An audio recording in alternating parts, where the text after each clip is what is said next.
मगर वो पुलिस के द्वारा बनाए गए गवाह थे और वो अपने अपहरण का यहाँ इलाहाबाद में मुकदमा लड़ रहे थे। 24 फरवरी 2023 की शाम प्रयागराज क्या पूरा यूपी नहीं भूलेगा। जिस तरह से खुलेआम उमेश पाल की हत्या की गई, गोली और बम चले, दूसरी ओर विधानसभा में बजट सत्र, योगी सरकार की टेंशन साफ चेहरे पर दिख रही थी।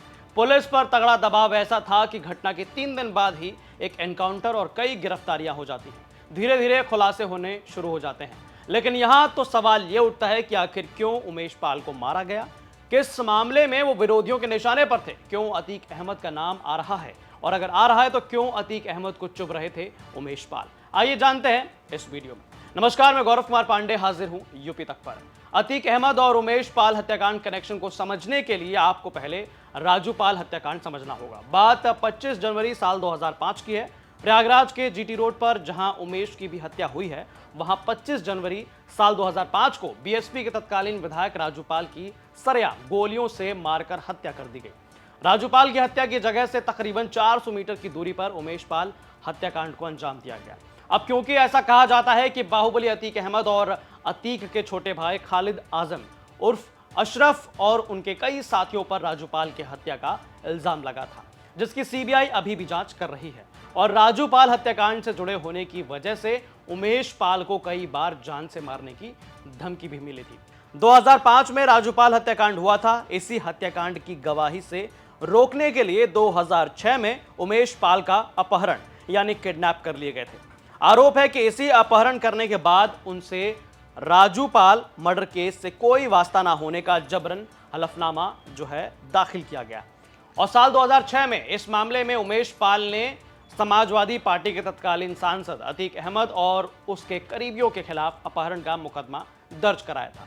वहीं इस मामले को बताते हुए राजूपाल की पत्नी और सपा विधायक पूजा पाल अब कहती हैं, कांड में से उमेश पाल थे तो वो भी एक मुख्य गवाह थे। वो देखिए, अभी मैं इस चर्चा में इस बात पे कोई चर्चा नहीं करना चाह रही हूँ, मगर वो पुलिस के द्वारा बनाए गए गवाह थे और वो अपने अपहरण का यहाँ इलाहाबाद में मुकदमा लड़ रहे थे। और क्योंकि उनको ये है कि उनकी पकड़ लमसम काफ़ी अच्छी थी, तो उनको कहीं से पता था कि हमारा नाम सीबीआई में नहीं है, तो वो अपना यहाँ पे इसी वाले केस में पैरवी कर रहे थे और हम राजू पाल मर्डर वाले केस में पैरवी अभी तक कर रहे थे। जो कल एफआईआर दर्ज हुई उसमें उनकी पत्नी ने लिखाया कि 2006 में उनके पति का अपहरण हो गया और अतीक अहमद ने जबरदस्ती अपने पक्ष में गवाह बयान दिलवा दिया। हाँ, वो उसी का मुकदमा लड़ रहे थे, वही वाला मुकदमा जो कल दे कर आए, तो वही वाला मुकदमा था। तो अपहरण केस की सुनवाई ही चल रही थी प्रयागराज के स्पेशल एमपी एमएलए कोर्ट में। इस केस का ट्रायल अब आखिरी दौर में था। 1 से 2 हफ्ते और लगते हैं इस मुकदमे के ट्रायल को।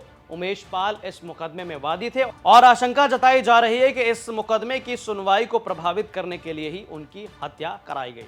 अब उमेश पाल के कत्ल के बाद अपहरण वाले मामले में परिवार के लोग मुकदमे में पैरवी करेंगे। आपको बता दें कि गवाहों के बयान दर्ज हो चुके हैं और बचाव पक्ष को अपनी सफाई जो है वो पेश करती है। इलाहाबाद हाई कोर्ट ने इस मामले में 16 मार्च से पहले फैसला सुनाने का आदेश भी दे दिया है। अब आइए जान लीजिए थोड़ा उमेश पाल के बारे में। उमेश पाल प्रयागराज के धूमनगंज इलाके के रहने वाले थे।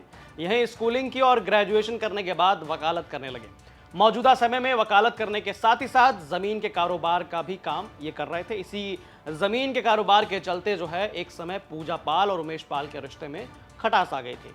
उमेश पाल के रिश्तेदारी में जो है राजू पाल आते थे, लेकिन उमेश पाल लोगों की निगाह में तब आए जब बीएसपी के विधायक राजू पाल की हत्या हुई थी। लेकिन साफ तौर पर अभी तक के सामने आए मामले के बाद और सपा विधायक पूजा पाल के मुताबिक जो तस्वीर सामने आई है वो ये है कि उमेश पाल की हत्या उनके अपहरण वाले मामले की वजह से हुई है। अतीक और उसके करीबियों का नाम अपहरण केस में था। सभी गवाहों की गवाही हो चुकी थी। जल्द कोर्ट अपना फैसला सुनाने वाला था और इसी बीच इस हत्याकांड को अंजाम दे दिया गया। तो यहाँ पर इस वजह से जो है उमेश पाल की हत्या कर दी गई। ये रिपोर्ट आपको कैसी लगी हमें कमेंट करके जरूर बताएं। अगर वीडियो ये अच्छा लगा हो तो लाइक करें, शेयर करें इसे और इसमें कमेंट करें और साथ ही साथ चैनल को सब्सक्राइब करना ना भूलें। धन्यवाद।